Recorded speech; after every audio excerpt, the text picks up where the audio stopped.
Voilà. Bonjour, frères et sœurs, bonsoir, tout dépend de l'heure à laquelle vous allez nous suivre dans cette vidéo, spécialement pour ce 14 février. Alors le Seigneur vraiment a suscité mon esprit à venir vous faire cette vidéo spéciale où le monde entier est en train de collaborer et de commémorer, je m'excuse, sur la Saint-Valentin. Nous sommes en train de célébrer, commémorer ce festival mondial qui tire ses origines dans les passés tellement lointains. Alors, nous aimerions dans cette vidéo savoir quelles sont les origines de cette fête. C'est une fête aujourd'hui qui est tellement commerciale. C'est une fête qui prend toutes les couches de la population, les jeunes et vieux, les adolescents, les jeunes, les matures. Toutes les tranches d'âge sont pris dans les sacs de cette fête. Personne n'est laissé vraiment au hasard.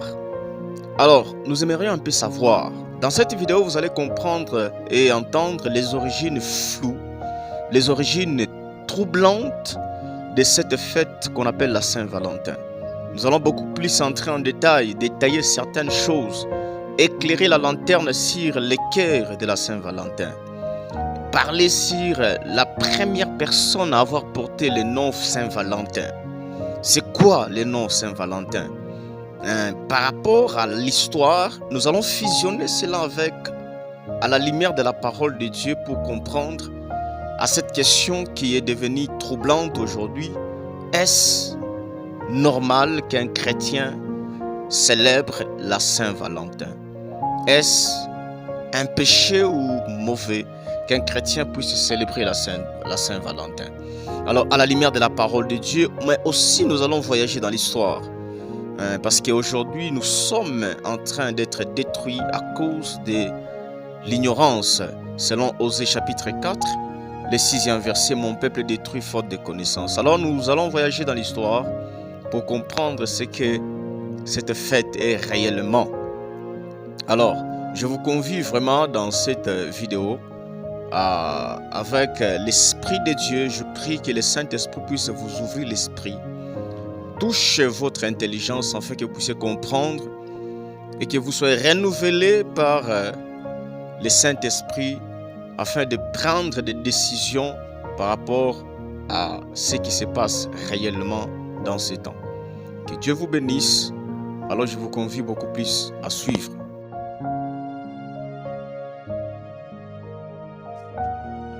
Alors aujourd'hui, j'aimerais vous parler sur cet événement parce que nous sommes dans la fièvre de cet événement. Nous sommes en train de parler sur tout le monde entier est en train de célébrer la Saint-Valentin. C'est devenu une fête commerciale.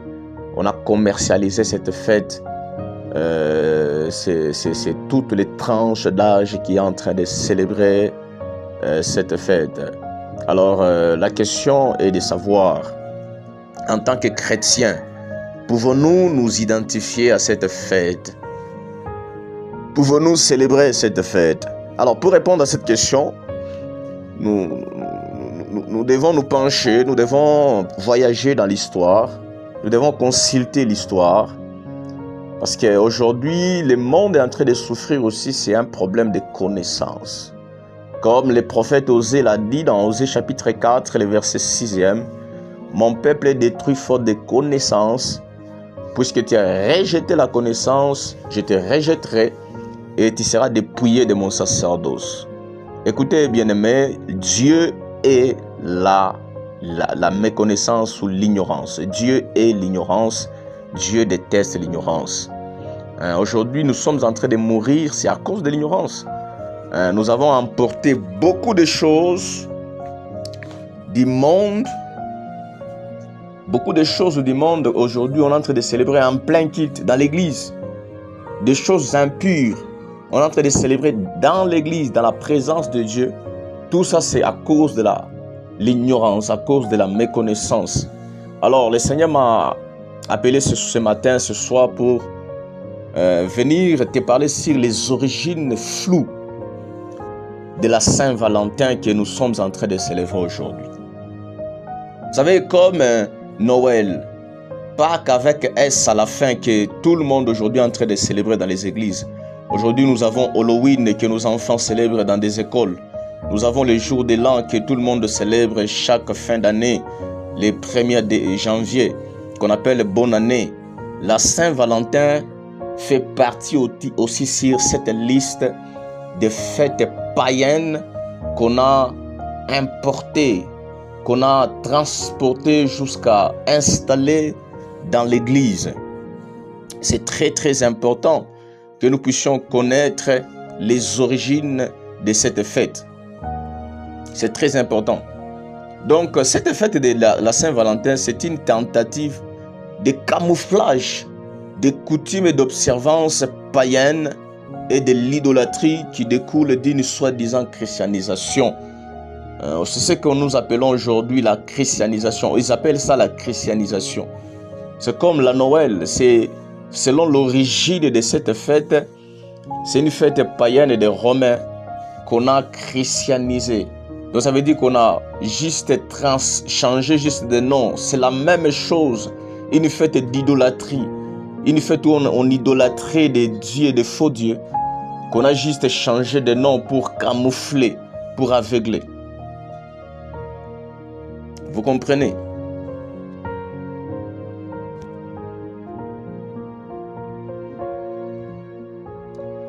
Mes frères et sœurs, suivez-moi très bien. La fête ici de la Saint-Valentin, aussi innocente et inoffensive que cette fête puisse paraître, elle tire ses origines dans des traditions et dans des coutumes qui proviennent des défaites. Suivez-moi très bien, ça provient des défaites. Les défaites païennes le plus sexuellement perverties de l'histoire de l'ancien Rome. Les deux fêtes qu'on appelait les Lupercales et la fête de Gino Februata. Je précise bien. Qu'est-ce que les Lupercales? Les Lupercales étaient connues en tant qu'une fête de licence sexuelle. C'était une fête qui était célébrée le 15 février et observée par les anciens de la Rome antique. À l'honneur de qui? À l'honneur de l'Hypercus, le dieu de la fertilité et de l'agriculture. L'Hypercus était un protecteur des troupeaux et des récoltes et grand chasseur de loups. Je suis en train de préciser.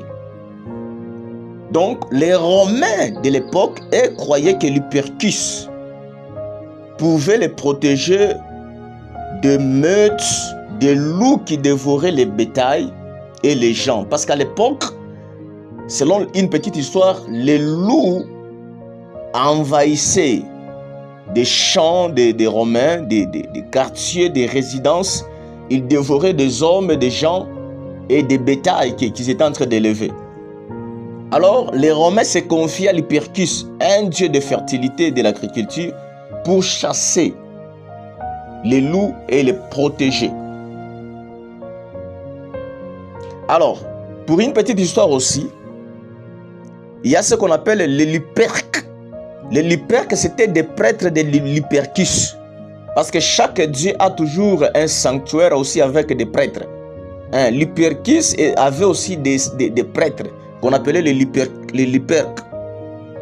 Donc les Luperques mâles, les hommes, ça veut dire, ils observaient les rites de purification en sanctifiant des chèvres et un chien dans la caverne du Palatin.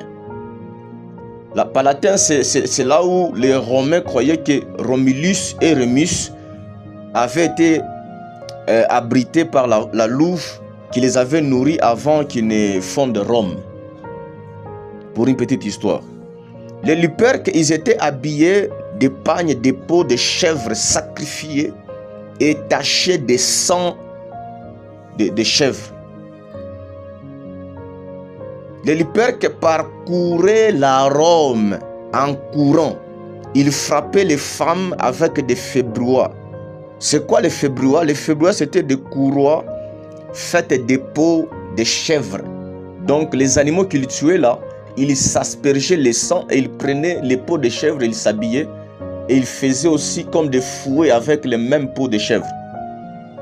Ils croyaient que ces flagellations pouvaient purifier les femmes et leur garantissaient la fertilité et l'aisance lors de l'accouchement.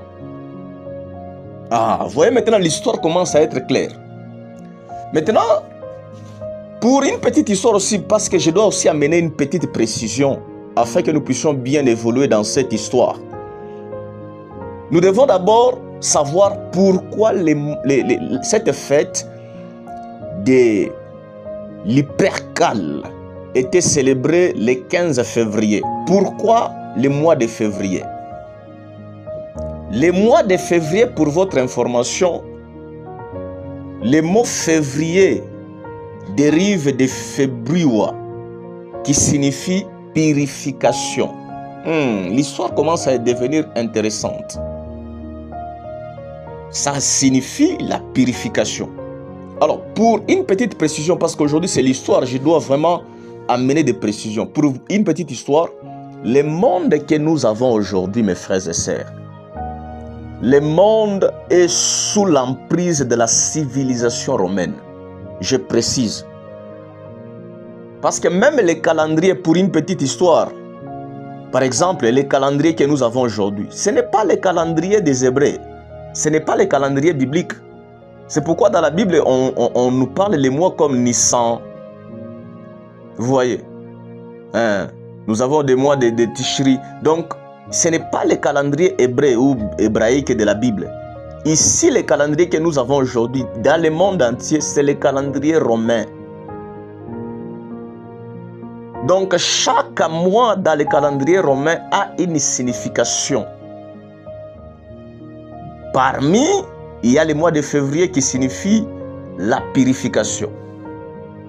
Quand je parlais de la civilisation romaine, même les mariages que nous avons aujourd'hui, les mariages que nous bénissons dans nos églises, ce n'est pas les mariages de la Bible. Où vous voyez quelqu'un venir, on prend les bagues. Non, ce n'est pas le mariage de la Bible. Embrasser la mariée, où avez-vous vu ça? Ce n'est pas le mariage de la Bible. Tout ça, on a emporté chez les Romains. Jusqu'à aujourd'hui, même la construction, c'est la civilisation romaine qui est en train de planer sur le monde. Même aujourd'hui, nous avons étudié à l'école, nous avons les chiffres romains. Aujourd'hui, on s'identifie par les chiffres romains. Donc, tout est romanique. Nous avons été civilisés par la civilisation ou la culture romaine. Voilà un peu la petite histoire pour comprendre l'origine de certaines fêtes et de certaines choses. Est-ce que je me fais comprendre? Donc, ça veut dire pour les Romains, février était aussi consacré à Gino Februata. Gino Februata, je vous ai dit, c'est la déesse de Fébris. Donc, Fébris, c'est février de l'amour. Février des femmes et du mariage. C'est ça le mois de février, dédié à ces dieux de Gino Februata. Donc, ils appelaient ça février de l'amour, février des femmes et du mariage. Donc, ça veut dire le 14 février, pour une petite histoire, lorsque on célébrait l'Hypercale, on prenait des billets ou des petites pièces de papier sur lesquelles on écrivait les noms des adolescentes, des jeunes filles. Est-ce que vous comprenez l'histoire? Alors, on mettait dans un récipient les noms de ces jeunes filles, des adolescentes. Alors, à leur tour, les garçons ou les adolescents, ils venaient prendre par hasard un nom sur les petits papiers qui étaient dans les récipients. Alors, les garçons et la jeune fille dont les noms avaient été choisis, ils formaient alors un couplet. Je suis en train de préciser. Lors de ces jeux érotiques et des fêtes qui étaient célébrées partout dans la Rome, la fête de l'Hypercale, donc après avoir fait ces cérémonies de choisir les papiers, les jeunes garçons et la jeune fille, ils demeuraient des partenaires sexuels pour le reste de l'année. Donc cette coutume a été observée pendant l'Empire romain pendant des siècles. C'était une pratique, une coutume qui était connue de tous. Alors là déjà nous sommes fixés. J'aimerais un peu aussi vous parler sur les blanchiments ou la christianisation, je peux appeler ça comme ça. Ils appellent ça la christianisation, mais moi je vais appeler ça les blanchiments de perversion, les blanchiments de l'impériété. Donc on a pris ce qui est mauvais, on a essayé de blanchir ça. On a pris ce qui est impur, on a essayé de blanchir ou de christianiser ça. Alors la fête de l'Hypercale. En l'an 494 après Jésus-Christ, il y a un pape qu'on appelait le pape Gélas, le Gélas Ier. Il avait rebaptisé la fête de Gino Februata en l'appelant la fête de la purification de la Vierge Marie. Vous voyez comment l'histoire est en train de changer. Tout ça pour camoufler les gens. Les origines sont restées.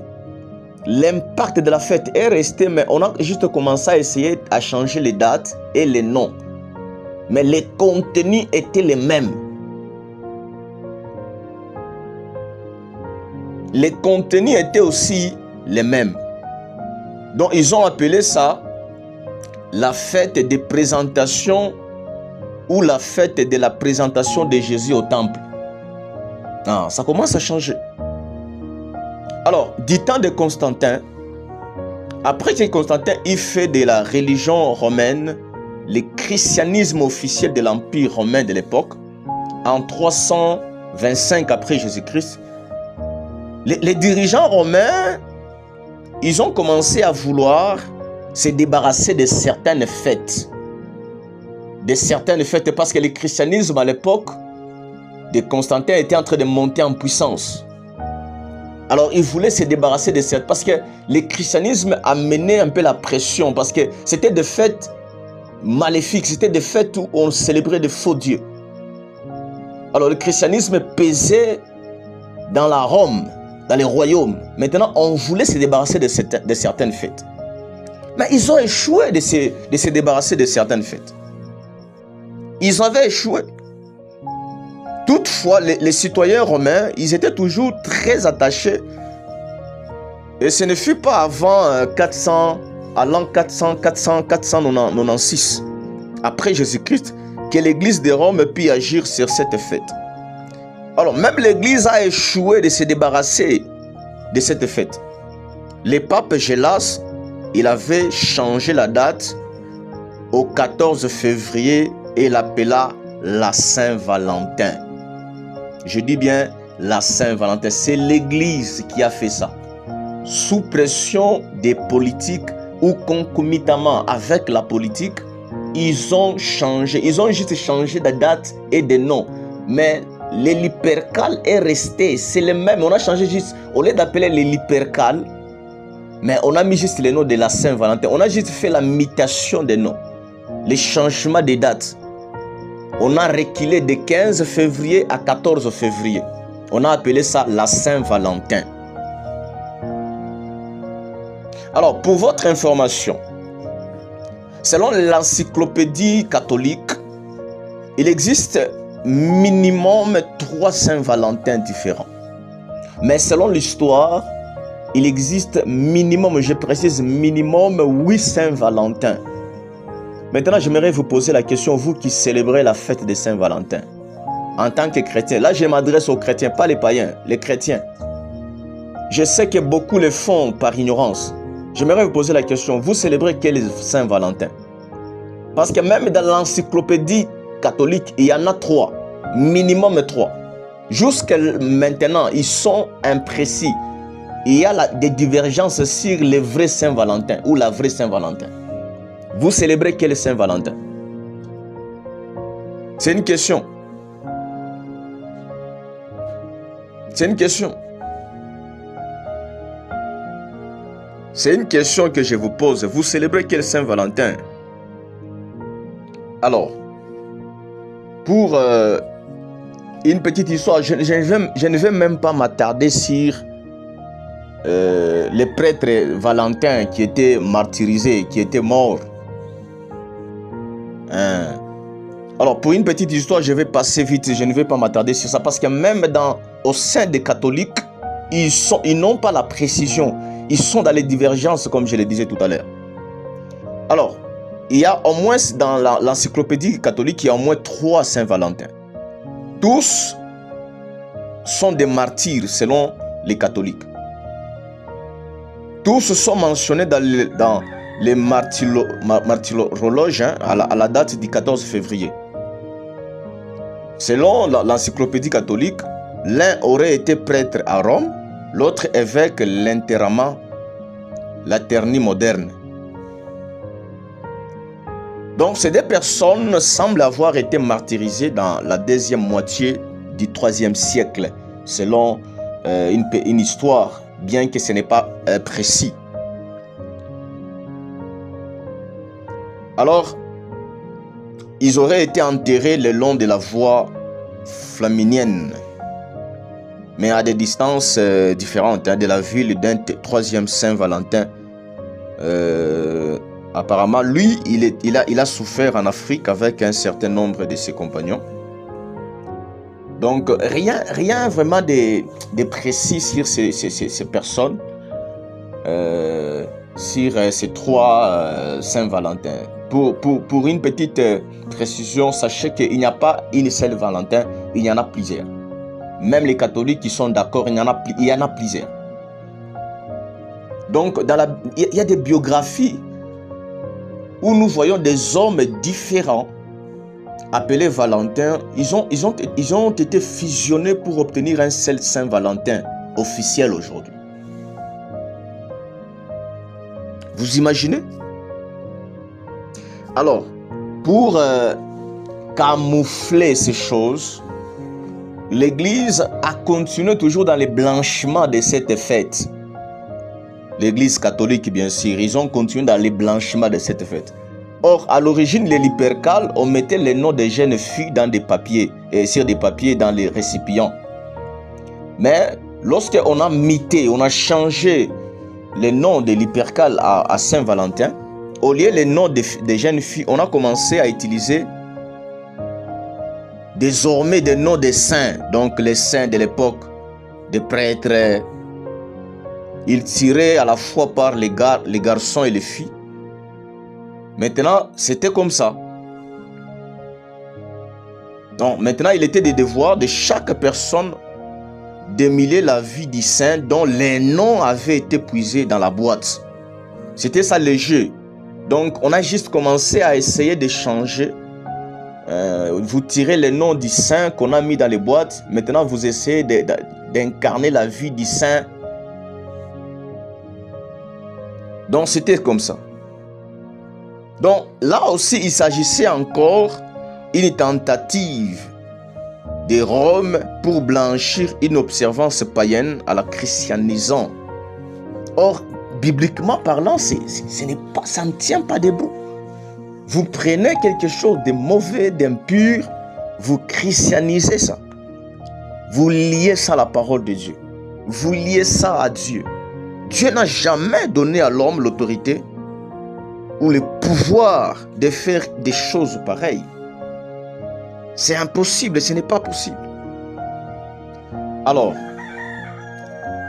au fil des siècles, plus les siècles passés, plus les années passées, les cartes de la Saint-Valentin sont devenues populaires. Ce n'était pas juste un jeu consacré seulement aux Romains. Cela a traversé des frontières. C'était sur la carte de la globe terrestre. C'est le monde entier qui était en train de célébrer cette fête. Ces cartes étaient ornées. Les cartes étaient ornées de cupidons et de cœurs. Méticuleusement décorées avec la dentelle, de la soie ou des fleurs. Je précise bien de cœur, de cupidon et de cœur, parce que je vais revenir sur ça. C'est très important, le cœur. Alors, j'aimerais vous parler maintenant sur les premiers hommes du nom de Valentin. Parce que là, j'aimerais un peu fusionner et l'histoire et la révélation afin que vous puissiez vraiment sortir de l'ignorance. Les premiers hommes à avoir possédé le nom de Valentin. Qui étaient les Valentins originaux? Que signifie ce prénom de Valentin? Pour votre petite information, Valentin, le mot ici Valentin, vient du mot latin Valentinus, qui vient lui-même de Valence. Valence veut dire être fort. Suivez-moi très bien. Valence veut dire être puissant. Valence veut dire aussi être imposant. Or, lorsque nous lisons la Bible, si nous voyageons aussi dans l'histoire, dans la Bible, nous sommes dans Genèse chapitre 10, les versets 8 à 9. Ici, nous avons l'histoire d'un homme qui était aussi fort, que la Bible appelait, c'était un homme fort, vaillant, un homme imposant, qu'on appelait Nimrod. La Bible déclare, Genèse chapitre 10, c'est lui qui commença à être puissant sur la terre. Il fut un vaillant chasseur devant l'Éternel. C'est pourquoi l'on dit comme Nimrod, vaillant chasseur devant l'Éternel. Je dis bien chasseur. Nimrod était un homme non seulement vaillant, mais c'était aussi un chasseur. Ça commence à être intéressant. Ça commence à être intéressant. Or, l'Hyperchus, il était aussi le chasseur de loups. Suivez-moi très bien. Suivez-moi très bien. On dit, il chassait avec l'arc et les flèches. Nimrod. Nous sommes dans Genèse chapitre 10. Nimrod chassait avec l'arc et les flèches. J'aimerais que vous puissiez retenir ces quelques paroles. C'est très important. C'est très important. Comme je l'ai mentionné plus haut, lorsque les Romains ils célébraient les Lupercales, afin d'honorer les dieux de la chasse, l'Hyperchus, que je vous ai parlé. Donc, chez les Grecs, c'est un nom qui vient des Grecs. Ce dieu vient des Grecs que les Romains ils ont copié. Parce que la majorité de la mythologie grecque, les Romains ils ont copié plusieurs dieux des Grecs. L'Hyperchus était connu sous le nom de Pan. Pan. Je crois que vous avez déjà suivi même un dessin animé. Il y a quelqu'un qu'on appelle Pan, le dessin animé des Chinois, qu'on appelle Kung Fu Panda. Il y a quelqu'un qu'on appelle, un personnage qu'on appelle là-bas Pan. C'est un dieu chez les Grecs. C'est le même qu'on appelle l'Hyperchus. Parce que lorsque les Romains ils ont copié les dieux des Grecs, Pan, chez eux, ils ne pouvaient pas continuer à l'appeler Pan. Ils ont changé de nom, ils l'ont appelé l'Hyperchus. C'est le même Dieu. C'est juste des copies-collées, mais le même dans le contenu, mais on a changé de nom. Pan, chez les Grecs, c'était le Dieu de la lumière.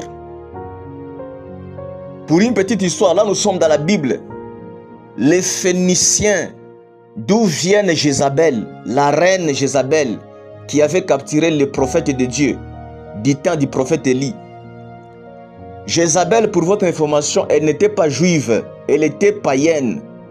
Elle était la syro-phénicienne, elle était de chez Phéniciens.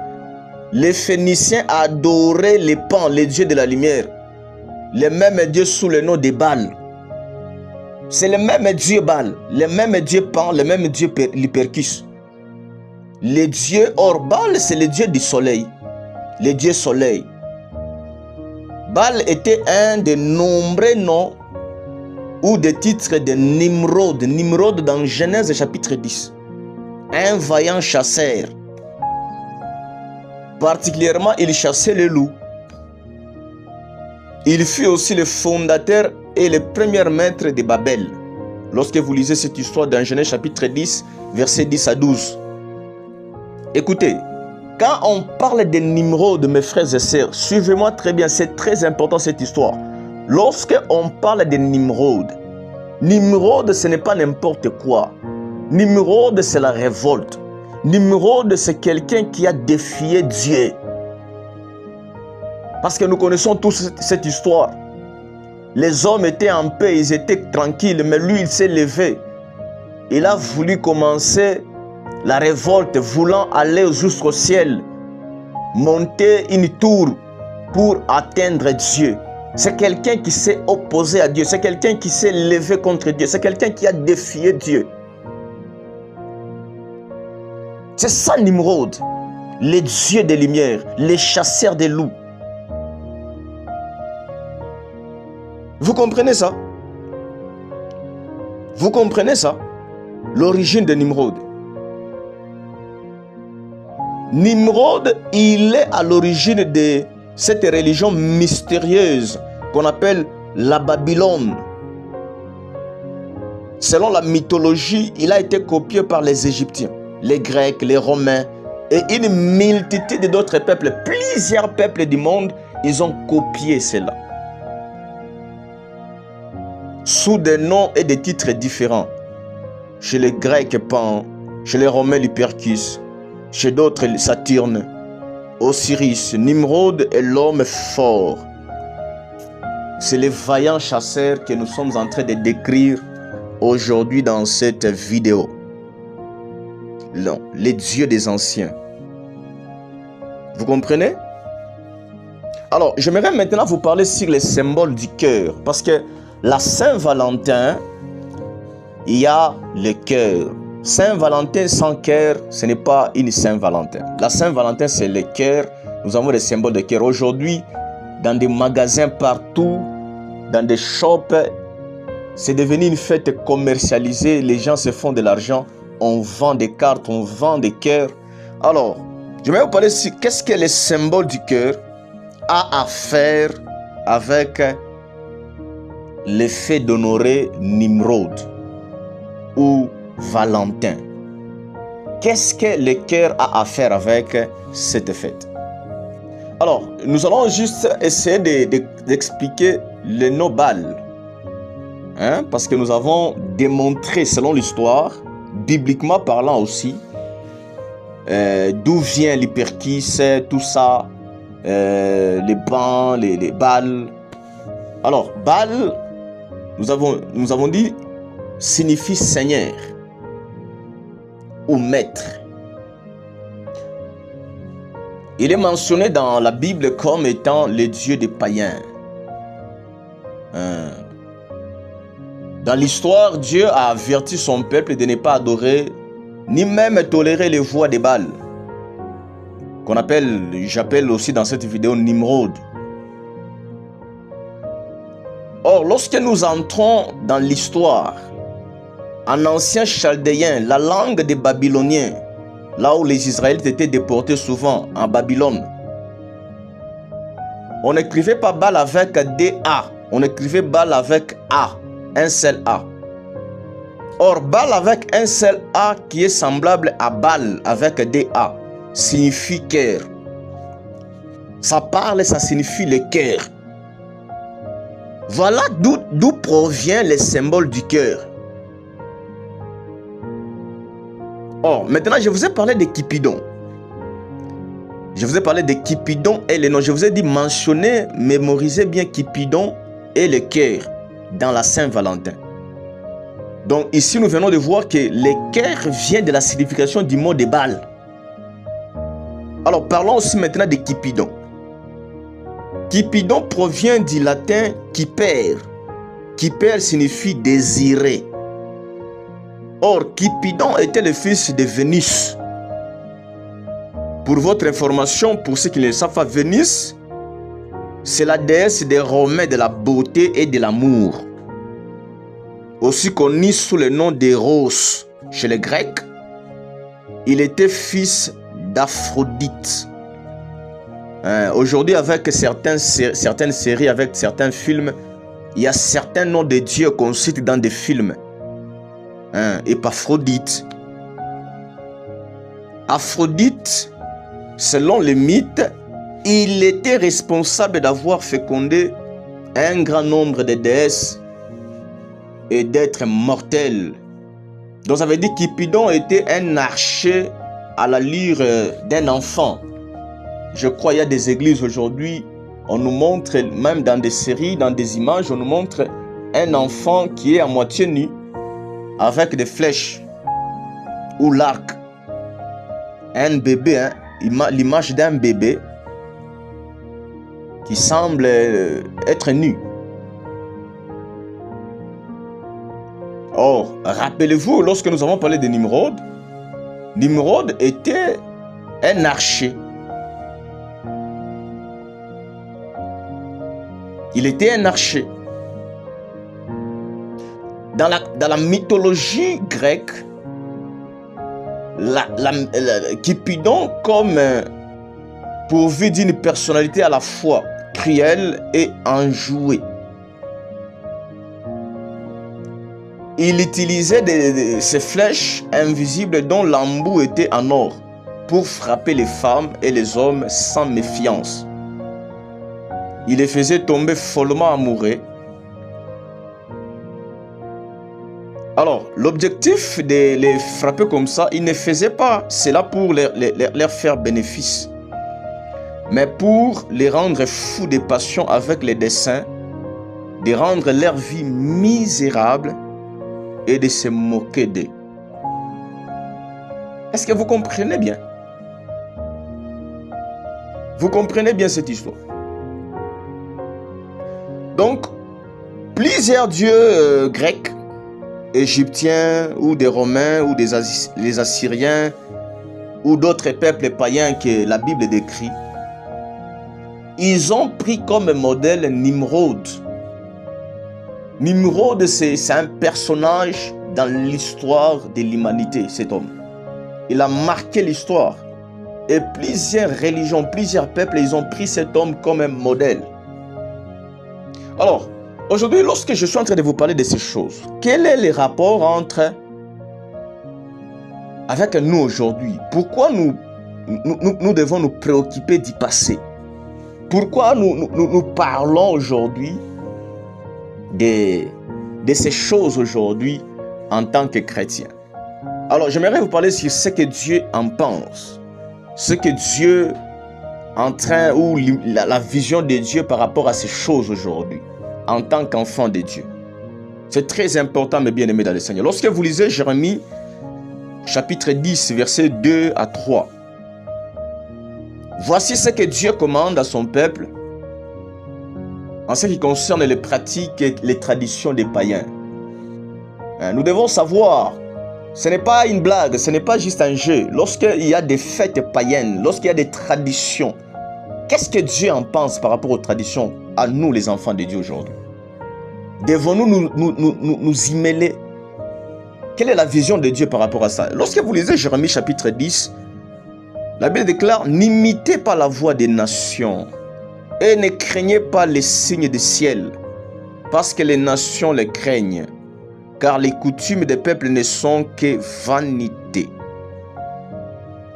Lorsque vous lisez aussi, même dans Matthieu chapitre 15, le verset 9, ici c'est le Seigneur Jésus-Christ, il est en train de nous parler, mes bien-aimés dans le Seigneur. Il dit, c'est en vain qu'il m'honore. C'est en vain qu'il m'honore. C'est en enseignant des préceptes qui sont des commandements d'hommes. Bien-aimés, vous allez vous rendre compte que dans toute la Bible, Dieu a décrit les païens comme ceux qui adorent les choses qu'il a créées.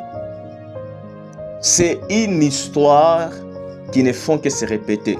Dieu sait que l'homme qu'il a créé a tendance à adorer la nature. Et voilà ce que nous sommes en train de vivre aujourd'hui. Voilà ce que nous sommes en train de vivre aujourd'hui. Nous sommes devenus des idolâtres. Nous sommes devenus des idolâtres. Nous adorons les lignes, nous adorons les étoiles, les arbres.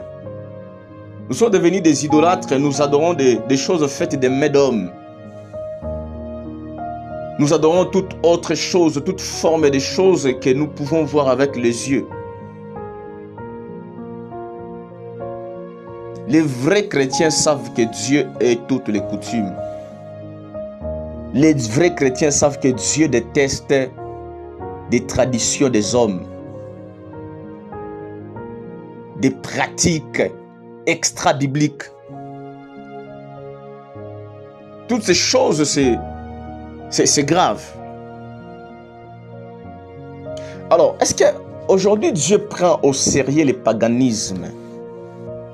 Est-ce qu'aujourd'hui Dieu prend au sérieux des pratiques extra-bibliques, des coutumes, des fêtes païennes? Est-ce qu'aujourd'hui Dieu les prend au sérieux? Parce que nous pensons que c'est pas grave. C'est juste un temps, c'est juste une fête. Je dois me réjouir avec ma partenaire, avec mon partenaire. Non, il y a un esprit derrière. Parce que la fête, célébrer une fête païenne, ce n'est pas pour rien Dieu a interdit à son peuple. Nous avons vu avec plusieurs versets dans Jérémie, dans Matthieu chapitre 15, nous avons vu cela. Dieu sait pourquoi il nous interdit ça. Parce que célébrer ces choses, on n'est pas différent de ceux qui ont célébré pour la première fois ces choses. C'était des fêtes dédiées aux dieux étrangers. Donc, célébrer ces choses, même si ça a changé de nom, même si on a mité, on a percuté, on a changé de date, ça reste dans les contenus, ça reste toujours la même chose. Donc, on n'est pas différent des Romains de l'époque qui célébraient les Percus, qui célébraient les Ginons, qui célébraient les dieux de fertilité. Nous sommes invités, lorsque nous célébrons la Sainte Seine et la Saint-Valentin, nous sommes invités à l'idolâtrie, à l'immoralité sexuelle. Voilà c'est à quoi nous sommes exposés. C'est trop dangereux, bien-aimés. Or, lorsque vous lisez la parole de Dieu dans Galates, il y a les sorts des idolâtres. Il y a les sorts des impudiques. La Bible dit les impudiques, les idolâtres n'hériteront pas le royaume de Dieu. C'est bien, les dimanches, nous serons là dans des cultes, nous allons prier, nous allons adorer. Mais nous vous adorez de Dieu. Vous adorez de Dieu. Vous adorez de Dieu. Lorsque Dieu a sauvé Israël, lorsque Dieu a appelé Israël, il a sorti de l'esclavagisme 430 ans après l'esclavagisme. Écoutez les choses ou les instructions que Dieu a données à son peuple. Sortir de l'Égypte, c'est l'image aussi de nous. Nous avons quitté le monde. Mais nous avons des instructions. Nous avons des restrictions que Dieu nous donne dans sa parole. Nous ne devons pas nous mêler à d'autres peuples. Nous ne devons pas faire comme tout le monde. Ce n'est pas possible que tu sois un enfant de Dieu, que tu sois un chrétien, que tu fasses comme tout le monde. C'est incohérent, c'est aberrant, ce n'est pas possible. Tu n'es pas encore né de nouveau si tu le fais comme ça. Tu ne peux pas être un enfant de Dieu, être un serviteur de Dieu et vouloir faire comme tout le monde. Ce n'est pas possible. Lorsque vous lisez Lévitique chapitre 18, verset 3. Lorsque le Seigneur fait sortir Israël de l'esclavagisme, écoutez ce que le Seigneur dit à son peuple. Vous ne ferez point ce qui s'est fait dans les pays d'Égypte, où vous avez habité. Donc ça veut dire, pour nous les chrétiens, nous ne devons pas faire ce qui s'est fait dans le monde où nous avons quitté. J'étais païen, j'ai célébré la Sainte Seine, je vivais dans l'immoralité, mais j'écris, je sers Dieu, je suis un enfant de Dieu, rempli du Saint-Esprit, mais je continue toujours à faire les mêmes choses. C'est pas possible, il n'y a pas de changement. Donc toi, les changements, c'est juste parler en langue. Les changements, c'est juste connaître les versets bibliques. Mais dans la pratique, dans les fins fonds, il n'y a pas de changement. Tu fais les mêmes choses que lorsque tu étais dans le monde. Mais écoutez ce que Dieu dit ici à Israël. Vous ne ferez point ce qui se fait dans les pays d'Égypte où vous avez habité. Et vous ne ferez point ce qui se fait dans les pays de Canaan où je vous mène. Vous ne suivrez point leur usage. Donc Dieu a exigé à Israël de ne pas s'essuyer, de ne pas suivre ces choses. Ces choses en les faisant, en faisant ce que les autres font, ça va vous souiller. Les coutumes, les pratiques des païens, ça va vous souiller. Lorsque vous lisez le verset 24 de Lévitique, chapitre 18, le verset 24 jusqu'au verset 29, la Bible dit, vous observerez mes commandements et vous ne pratiquerez aucun des usages abominables qui se pratiquent avant vous. Vous ne vous ensuyerez pas. Je suis l'Éternel votre Dieu. Lévitique chapitre 18, verset 30. Vous voyez? C'est très important, mes bien-aimés dans le Seigneur. C'est très important. C'est très important. Fuyons ces choses. Quittons ces choses. Quittons ces choses. Écoutez comment Israël a répondu à l'Éternel. Après que le Seigneur ait parlé à son peuple. Écoutez comment ils ont répondu à Dieu. Nos pères en Égypte ne furent pas attentifs à tes miracles. Donc les premières personnes ou les premiers lots que le Seigneur avait délivrés de l'esclavagisme de l'Égypte, comme nous aussi nous avons quitté le monde, ils ne se rappelèrent pas la multitude de tes grâces. Ils furent rebelles près de la mer Rouge. Ils firent un veau en Horeb. Ils se prosternèrent devant une image de fonte. Ils échangèrent leur gloire contre la figure d'un bœuf qui mange l'herbe. Ils oublièrent Dieu, leur sauveur, qui avait fait de grandes choses en Égypte, des miracles dans les pays des champs, des prodiges sur la mer Rouge. Ils s'attachèrent à Baal-Péor et mangèrent des victimes sacrifiées aux morts. Ils irritèrent l'Éternel par leurs actions. Lorsque vous lisez Psaume chapitre 106, verset 7, verset 13 à 14, verset 19 à 22, verset 28 à 29, vous allez voir cette histoire d'Israël, comment ils ont répondu à l'Éternel. Ils ont changé l'image de Dieu. Ici, on parle de l'idolâtrie. S'attacher aux coutumes païennes, s'attacher aux choses que Dieu a interdites. C'est de l'idolâtrie. Dieu a ordonné explicitement, bien-aimé, explicitement à Israël d'expulser et de détruire toutes les nations qui occupaient la terre. Lorsqu'ils arrivaient, Dieu leur a explicitement autorisé d'expulser, de détruire, de mettre hors d'état de nuire tous les peuples qu'ils trouveraient. Parce qu'ils savaient que ces peuples, ils étaient un peuple lié au faux Dieu, lié à l'idolâtrie. S'allier à ces gens, c'est trahir Dieu. C'est que vous serez aussi entraînés dans l'idolâtrie. Aujourd'hui, regardez, on ne sait pas identifier les chrétiens et les païens. Aujourd'hui, tout le monde fête Saint-Valentin. Ce n'est pas possible. Or, avec des précisions, je vous ai donné l'origine de ces dates. Mais il se trouve d'autres personnes qui ne veulent pas écouter, qui ne veulent pas entendre. Ce n'est pas grave parce que la prophétie biblique, selon la prophétie de l'apôtre Paul, il a dit que dans les derniers jours, les gens auront la démangeaison. La démangeaison, c'est ça. Donc, vouloir entendre les choses qui vous plaisent. Des choses qui font du bien à l'oreille, mais pas des choses qui vous font mal. On n'est pas surpris par cette attitude. On n'est pas surpris. On n'est pas surpris. On n'est pas surpris. On n'est pas surpris. Donc, je suis en train de clôturer en disant, le paganisme est mauvais. Le paganisme est mauvais. Vous ne pouvez pas blanchir le paganisme. Vous ne pouvez pas christianiser des pratiques païennes. Vous ne pouvez pas. Comme les évêques de la Rome à l'époque, c'est eux qui ont amené toutes ces choses. Et les soi-disant hommes de Dieu, ils ont christianisé de mauvaises choses. Ils ont blanchi des dates. Ils ont blanchi des fêtes. Voilà, aujourd'hui, tout le monde sont dedans. Mais j'aimerais que aujourd'hui, par cette vidéo, que le Seigneur suscite une armée, que le Seigneur suscite une génération de jeunes, de personnes qui vont s'élever, qui ne vont pas se souiller, qui ne vont pas faire comme tout le monde. Voilà ma prière ce matin, ce soir. Que tu fasses partie de ces gens qui vont faire la différence, qui ne vont pas se mêler au commun des mortels.